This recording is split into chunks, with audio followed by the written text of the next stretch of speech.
Bonjour Monsieur Majid Oukasha. Vous prétendez que la femme a un statut inférieur à l'homme en justifiant cela par le hadith dans lequel le saint prophète sallallahu alayhi wa sallam déclare qu'elles seront plus nombreuses que les hommes en enfer. Alors ma réponse la voilà. Si nous remontons plus loin dans le temps, jusqu'à la fin du 19e siècle, début 20e siècle, les filles et les femmes de l'époque n'avaient guère accès à l'éducation. De même, en termes de connaissances laïques et religieuses, très peu de filles musulmanes ont eu l'occasion de poursuivre des études laïques ou d'apprendre leur foi et d'accroître leurs connaissances religieuses. C'est tout à fait étonnant et profondément regrettable, étant donné que le saint prophète de l'islam a accordé une grande importance et une grande valeur à l'éducation et à la formation morale des femmes et des filles. En effet, dans le recueil Ibn Majah Kitab al-Muqaddimah, il est rapporté que la recherche du savoir est une obligation pour tout musulman. Pourtant, au fil du temps, cette instruction du saint prophète sallallahu alayhi wa sallam a été de plus en plus ignorée par les musulmans et les femmes musulmanes sont donc devenues beaucoup moins instruites que les hommes.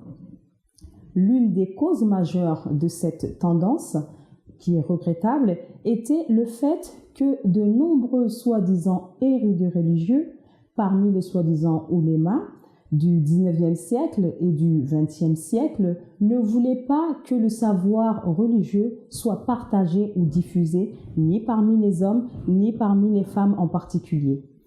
En violation des enseignements islamiques, ils souhaitaient que les femmes soient confinées uniquement dans les 4 murs de leur maison et ne leur permettaient même pas d'obtenir une éducation de base.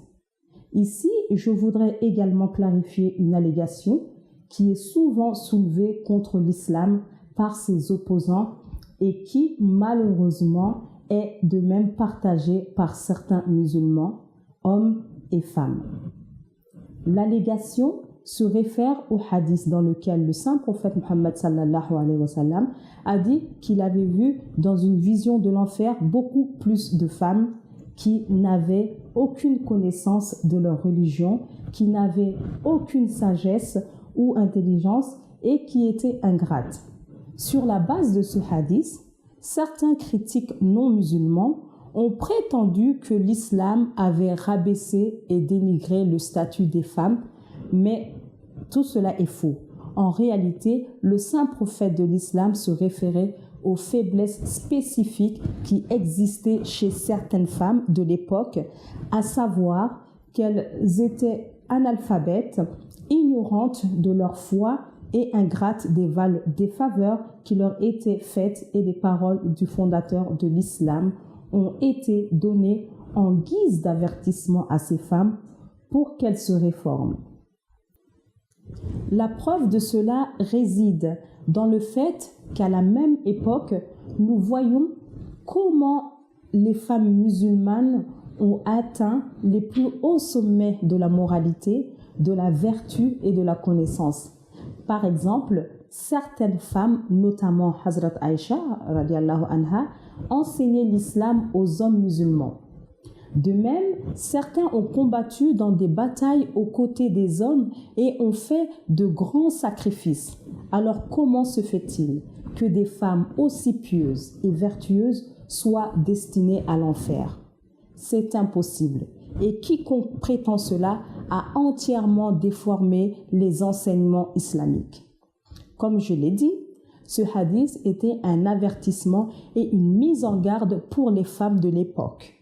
C'était aussi un moyen d'inspiration car le saint prophète sallallahu alayhi wa sallam cherchait à élever le niveau spirituel des femmes et leur montrer les moyens d'ouvrir les portes du paradis. Jamais le saint prophète sallallahu alayhi wa sallam n'a dit que ces faiblesses ou péchés faisaient partie de leur nature, mais plutôt qu'ils étaient de mauvaises habitudes qui s'étaient développées chez certaines. Alors que la nature est quelque chose d'inhérent et de permanent. Les mauvaises habitudes peuvent être changées et améliorées. Tout comme le saint prophète sallallahu alayhi wa sallam a attiré l'attention des hommes musulmans sur leurs faiblesses et leurs péchés et leur a appris à se réformer, il a guidé les femmes de la même manière. C'est une cause de profonde tristesse que ce hadith ait été régulièrement mal interprété et abusé par certains soi-disant érudits islamiques qui ont prétendu avec haine que ces mots prouvent que les femmes sont en faute, qu'elles manquent de sagesse, de connaissance ou de jugement et qu'elles sont, Dieu ne nous en garde, liées à l'enfer quoi qu'il arrive. Tout cela est faux.